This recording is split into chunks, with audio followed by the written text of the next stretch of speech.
So we've heard a lot recently Okay. about the science of reading and also why structured literacy programs are really needed in our schools, and there's a big movement in California towards that. But can you help us understand how that applies to kids with disabilities? So the science of reading, is although it recently seems like it's become this new thing that we've just heard of. We've had probably 3 decades of science on the best way to teach students how to read. And so the science of reading, most of the research that has been conducted under the science of reading has targeted students either who are at risk for developing a disability or do have a disability. And again, most of that work has targeted students with specific learning disabilities or dyslexia or being at risk for those things. So when we're thinking about the science of reading and how does it apply to individuals with disability, when we're thinking of students with more higher incidence disabilities or disabilities that may need less extensive support needs, like learning disabilities and dyslexia, the research is directly applicable to that population. Those are the students that were being studied, because these are students that um, in traditional reading instruction and general ed classes, the students were not responding. And so we know that through the science of reading, we need to focus on those 5 components. So phonological awareness, phonics, fluency, vocabulary, and comprehension. We also need to provide that instruction in very systematic and explicit ways. And so for that population is a very clear translation. So there are some older studies that children with Down syndrome have strengths in whole word reading, and then we know a lot of families who've been very successful in teaching their kids to read using those strategies. Um, do you think that different disabilities might need different kinds of approaches to reading?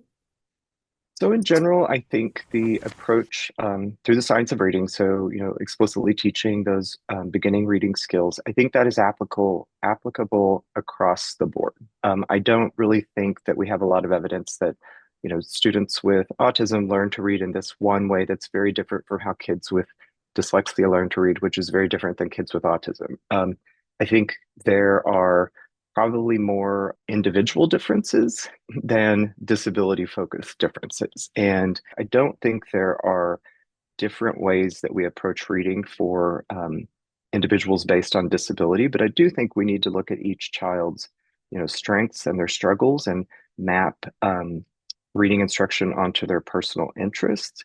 And I do think sometimes, we need to approach things different behaviorally for motivation.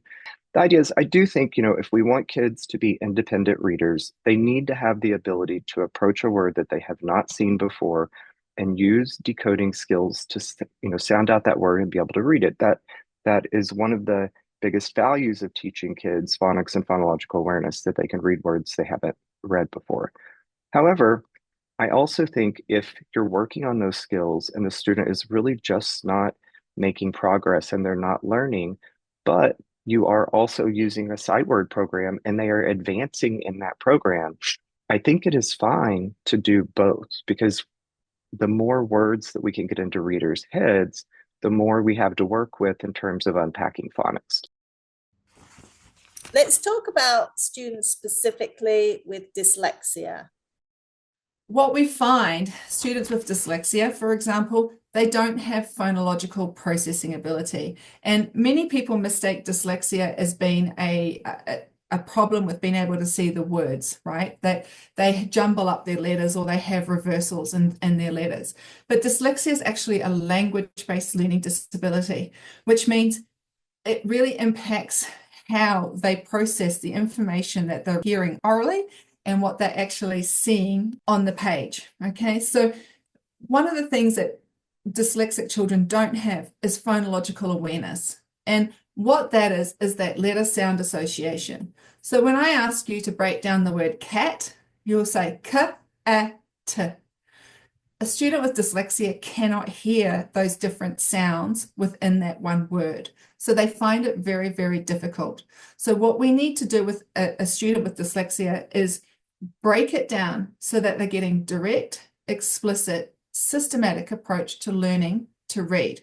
So you can go in and have a look at an Autumn Gillingham scope and sequence, But for example, what we're wanting a student to do is to be able to look at the alphabet and understand what sound do each of those letters represent.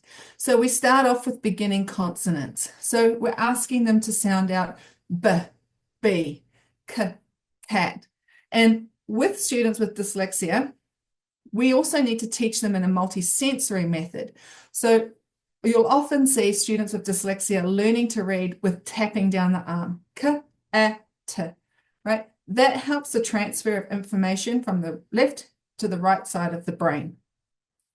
So they need to have that broken down to them very, very systematically. So we start with beginning consonants, then we start with vowels, long vowels, short vowels. Then we start looking at blends, BL, SL, SH, CH, etc. And so that explicit teaching enables them to look at those words on the page and to be able to decode them and sound them out to enable them to be able to translate that to something that they hear orally. The problem with the balanced literacy approach is that we're not teaching them those individual sounds. We are just asking them to guess, and it does not transfer that information in how their brains work. Now, we also know that all students learn to read by the structured literacy way of reading. So by understanding those letter words, sound correspondence. We know that students that are neurotypical will actually advance faster and go through be more grade levels ahead when they're taught that way of reading as well. Let's ask the question of why the reading rope helps us see reading differently. You probably don't recall learning to read, or if you did, you may have different memories about what was involved in it. Were your parents just reading to you and did you just pick it up? Or did you really, really struggle to learn to read? When I learned to read, I picked it up easy. Reading was something that was fun. It was engaging for me. And I expected that to be the same for my child. Unfortunately, my child who loved books struggled with learning to read. And we didn't realize it at the time, but he had dyslexia. And he found learning to read and to understand those letter sounds associations extremely difficult to be able to access them. And so it took me on this large journey on understanding the different ways students learn how to read. And it can be quite surprising. It comes along in a large spectrum. And so I really feel that parents need to understand Scarborough's reading rope, because their child, and even if they have multiple children, if you have a couple of children, each child may pick it up a little bit different to the other one. First, what we're wanting to do with reading is we want our children to be able to understand the oral language, how we're speaking to them. Now, when we're speaking to our children, we're also giving off nonverbal communication. Now, some children will pick up that nonverbal communication and they'll be able to make inferences from the nonverbal communication, even if they're not quite understanding the words that are being spoken to them, and they're able to put those two things together. Other children may hear the words, but then not even be able to infer or even be able to pick up that nonverbal communication. So it's really important to understand what your child is picking up from the Scarborough's reading rope and what your child is not picking up, because that will help you be able to identify areas of need and be able to develop goals and services that are appropriate to their IEP. So for example, you may have a child that doesn't have a large vocabulary understanding, right? So if they're limited in terms of their vocabulary understanding, even if they're able to decode those words and sound them out and read them, if they're not able to understand what that word means, they're not going to be able to comprehend. And so reading's not going to be a lot of fun for them at all.